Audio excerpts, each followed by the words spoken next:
ذلك النادي الأهلي كان من سنة 29 تحت رعاية الملك فؤاد، ومع ذلك شعار النادي الأهلي كان تاج الملك. الله. طيب ننقل للزمالك بقى. طبعا مش عايز أقول لك إن أول اجتماع لمجلس إدارة النادي الأهلي كان في بيت ميتشل أنس الإنجليزي، ومش عايز أقول لك إنه راغب بيك باشا اللي هو راغب إدريس باشا اللي كان أيامها لسه بيه، هو مؤسس المحفل الماسوني المصري، هو مؤسس النادي الأهلي.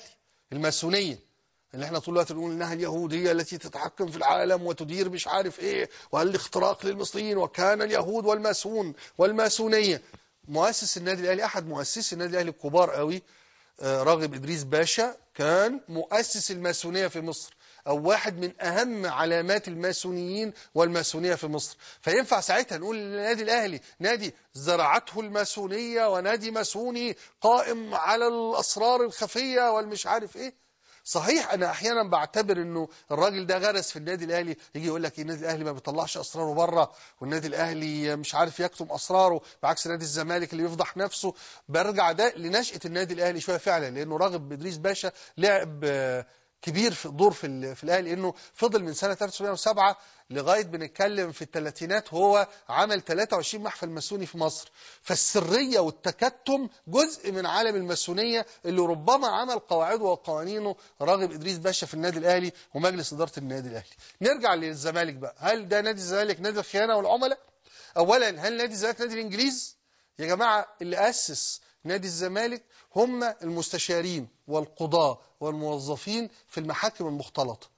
ايه المحاكم المختلطة؟ زمان كان في محاكم العادية للشعب، وفي محاكم تانية يذهب إليها أبناء الشعب والأجانب إذا كانت القضية فيها طرف أجنبي. يعني لو أنت متخانق مع واحد إيطالي تروحوا أنتوا الاثنين المحاكم المختلطة، إنما لو متخانق أنت مع واحد مصري تروحوا المحاكم العادية. طب المحاكم المختلطة ده كان فيها قضاء أجانب؟ كان فيها قضاء أجانب وقضاء مصريون برضه وموظفين مصريين برضه، وفيهم علامات من علامات القانون وقتها. طيب، وكمان أظن كمان سعد زغلول كان شغال فيه في المحاكم المختلطة. ومناسبة سعد زغلول برضه والنادي الأهلي، عايز أفكركم النادي الأهلي لما أنشئ سنة 1907 كان سعد زغلول لسه عضو في برلماني وكان وزير حقانية، وما كانش لا زعيم الأمة ولا زعيم الشعب ولا كلام من ده خالص. ننقل تاني للزمالك. الزمالك اتأسس سنة 1911 من موظفين ومستشارين وقضاة المحاكم المختلطة اللي كان فيهم أجانب ومصريين باسم نادي قصر النيل، وبعدين تحول إلى نادي المختلط. كويس. اللي أسسه مين؟ اللي أسسه صاحب البذرة وأول رئيسه اسمه مزرباخ. مزرباخ ده إيه؟ بلجيكي. يعني أول رئيس للنادي الزمالك بلجيكي، ما كانش إنجليزي، ما كانش من المحتلين.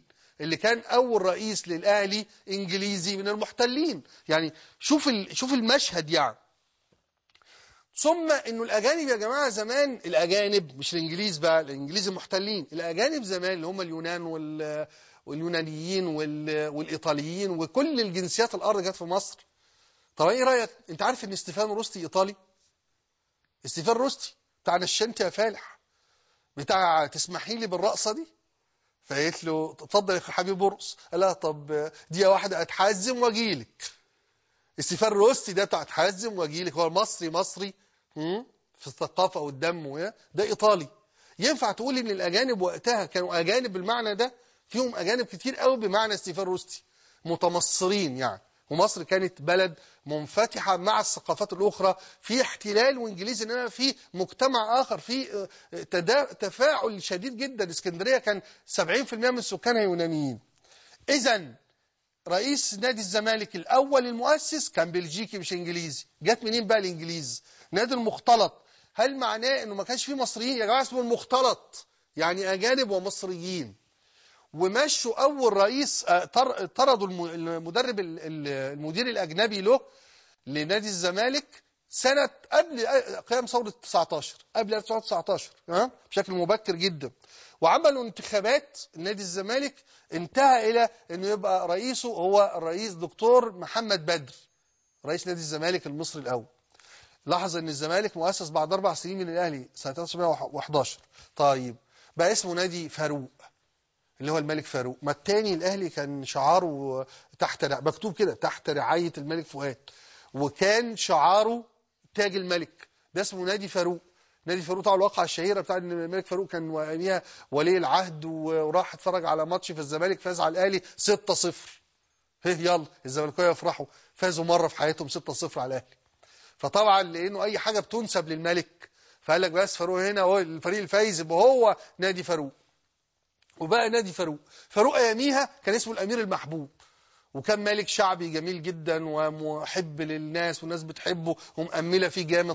طلع بعد كده يعني ساذج وضيع البلد وضيعنا وضيع كل حاجة جميلة في حياتنا. لكن في الأول في الفترة اللي اتسمى فيها نادي، وبالمناسبة الملك فاروق ساب مصر وعمره 32 سنة، اتخلع الملك المخلوع ده. انتوا بس كنتوا شايفينه في الصور بتيجي فيلم رد قلبي، ولسه هاجي لكم في شهر يوليو اللي جاي انتظروه بقوه يعني، وهو بكرش وضخم وبتاع، بس الحقيقه كلها كان عمره 32 سنه.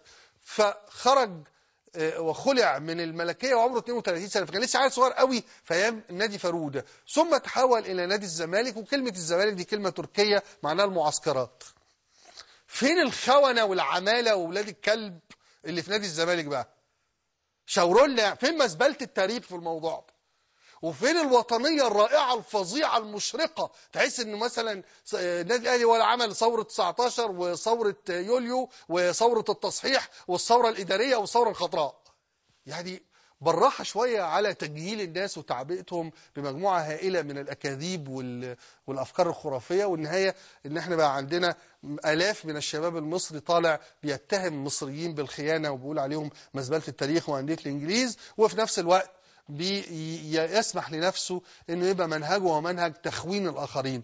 وبرضه بعد شويه ممكن يقول لك والكفره يعني ويكفر هو الاخر. فهذا هو الحال العقل المصري، وازاي بيدار الحقيقه وازاي بيدمر شبابنا. ومع ذلك الف مبروك للاهلي والف مبروك لاخي وصديقي وصاحبي حسام البدري. وفعلا كان مباراه رائعه، لكن جمهور في الحته دي كان شراع خالص، بل كان بذيئا وكان جاهلا في هذا الموضوع.